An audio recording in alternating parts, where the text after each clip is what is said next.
Bonjour la team, j'espère que vous allez bien. Aujourd'hui les amis, on va parler de The Marvel, sorti le 8 novembre 2023. Et les premiers chiffres sont tombés. Et vous allez voir que ça sent pas très bon pour la nouvelle production du MCU. Vous allez voir que il fait partie des pires démarrages de l'histoire du MCU les amis. Aïe aïe aïe. Comme d'habitude les amis, on va commencer la VOD. Le petit pouce vers le haut, si vous êtes nouveau, vous pouvez vous abonner, c'est gratuit, ça soutient la chaîne. Donc merci beaucoup à toutes les personnes qui ont rejoint la chaîne récemment. N'hésitez pas également à me suivre sur mes autres réseaux sociaux. Vous avez tous les liens dans la description. Ça m'arrive de faire des watch parties sur Twitch. Donc n'hésitez pas à me rejoindre. Vous avez le lien dans la description. Alors, The Marvels, qui sort avec une campagne de com pas incroyable. Ils ont fait des choses à droite à gauche. Je crois qu'il y a des stylos bic qui sont estampillés The Marvels, mais sinon j'ai pas l'impression qu'il y ait beaucoup de com. Est-ce que les boss de chez Marvels ils sentent pas, ils y croient pas au projet? Dans tous les cas, les chiffres sont là les amis. Pour le premier jour en France, on compte moins de 50 000 entrées. Premier jour d'exploitation, 50 000 entrées. Si on compare par rapport aux pires productions, aux films qui ont au pire film Marvel en termes de box-office, on a quoi les amis? Vous allez voir que c'est pas très rassurant. Alors, Eternals, sorti en 2021, avait fait 58 000 entrées le premier jour. Sachant qu'Eternals fut considéré comme pas mal d'analyses comme un flop en termes de rentabilité. Alors que le film est bon. Ça, par contre, c'est incompréhensible. Je pense qu'Eternals, c'est un des meilleurs films du MCU. Je sais pas ce que vous en pensez. J'ai pas fait de la critique, mais je ferai peut-être la vidéo critique parce que je trouve que le film est vraiment... Il sort du lot, en fait. Il sort vraiment du lot de tous les autres films. On n'a pas... Comment dire, on n'a pas l'impression de voir un film Marvel, mais voilà, on n'a pas l'impression de voir un film Marvel, mais ça intègre quand même le MCU, et je trouve ça tellement dommage que le film est bidé quoi. Donc, Eternals a fait 58 000, donc c'est au-dessus quand même de The Marvels. Morbius, 55 000 entrées, bon. Que dire de Morbius? C'est un mauvais film, donc c'est normal qu'il fasse des entrées ridicules. 55 000 là, quand même. Et ça, c'est encore au-dessus de The Marvel. Je rappelle qu'il a fait 50 000. Ant-Man et la Guêpe, Quantumania, 52 000 entrées. Pas fameux non plus. Thor, Love and Thunder, 48 000. Donc, pour l'instant, The Marvel, a fait mieux que Thor 4. Qui est considéré comme pas mal de spectateurs, comme l'un des pires films du MCU. Shang-Chi, pareil, je suis un peu dégoûté de son mauvais score, 46 000 pour son premier jour d'exploitation. C'est pas foufou. Donc The Marvels a fait mieux que Thor 4 et Shang-Chi. Donc à première vue, The Marvels fait partie des 5 films du MCU qui a le moins bien fonctionné le premier jour en France. Maintenant, il est peut-être un peu tôt pour parler de rentabilité. Déjà, parlons du budget. On parle quand même d'un budget de 274 millions de dollars. C'est pas un petit budget, hein. Si je devais comparer avec les films que je viens de nommer par rapport au pire démarrage, Eternals a coûté 200 millions, Morbius a coûté 75 millions, Ant-Man 200 millions, Thor 4 250 millions. Donc là, on a un budget supérieur aux films qui ont bidé. Shang-Chi, c'est 150 millions. C'est un sacré budget quand même. Si je regarde le budget des précédents films Marvel, apparemment, les seuls films qui ont demandé plus de budget que The Marvel, c'est Avengers Age of Ultron, Avengers Infinity War, Avengers Endgame, et le prochain Kang Dynasty, Avengers Kang Dynasty. Et donc là, on a un film qui coûte extrêmement cher, qui coûte plus cher que la plupart des films, des précédents films Marvel. Donc c'est assez incroyable. Black Panther coûtait 200 millions par exemple. Donc je comprends pas, je comprends pas comment ça se fait pardon, que ce film coûte aussi cher.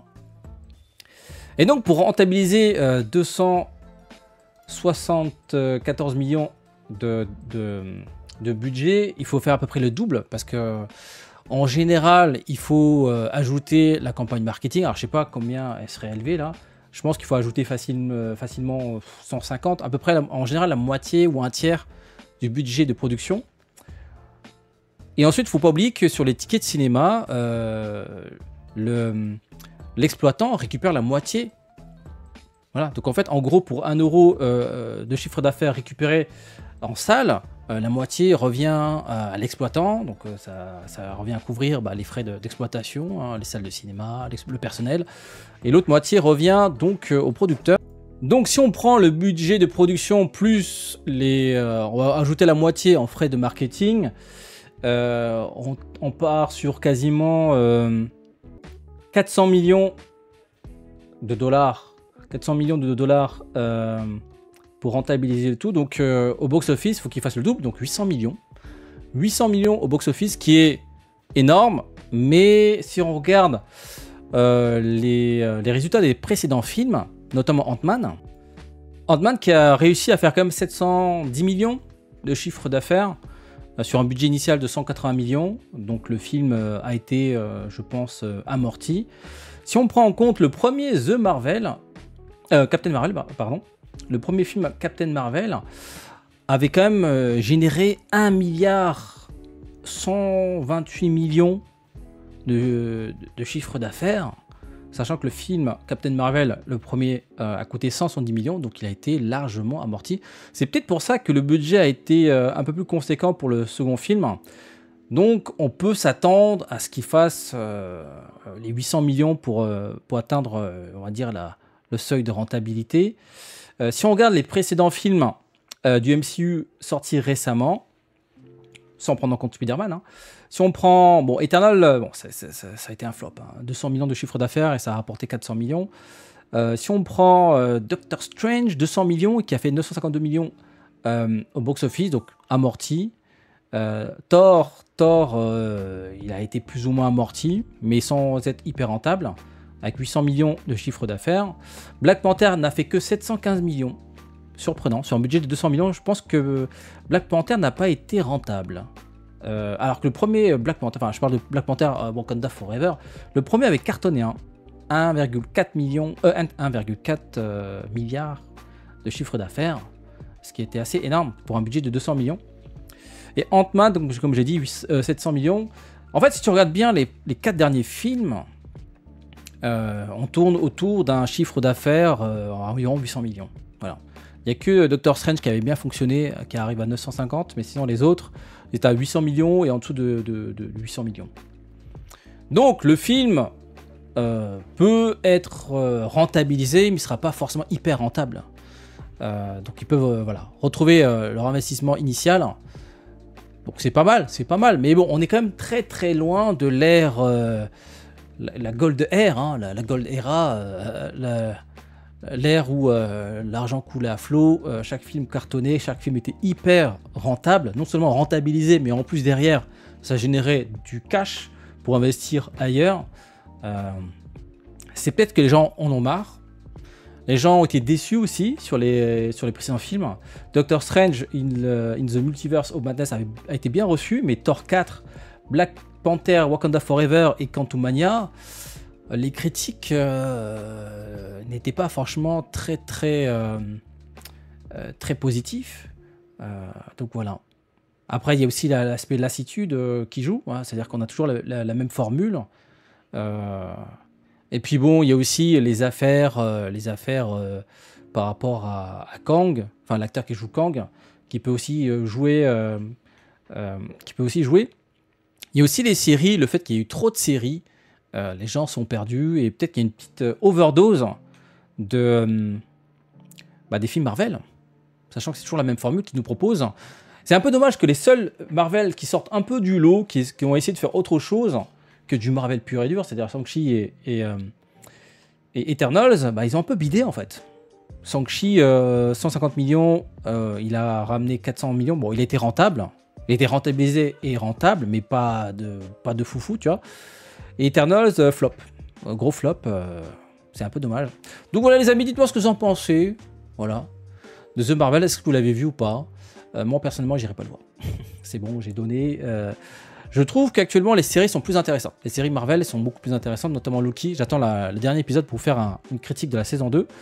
Mais actuellement, voilà, je trouve que les productions pour Disney+, enfin en tout cas les récentes, hein, sont plus intéressantes. Là, les films, franchement, j'ai été trop déçu. Hein. Vraiment, sur les films post-Endgame, il y a Shang-Chi, Eternals qui sortent du lot, voilà, et Doctor Strange. Sur le reste, c'est vraiment OSEF, quoi. C'est vraiment... faut innover, faut proposer, faut prendre des risques maintenant.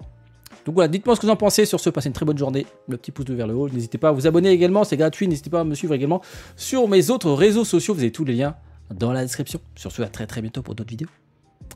Ciao, ciao.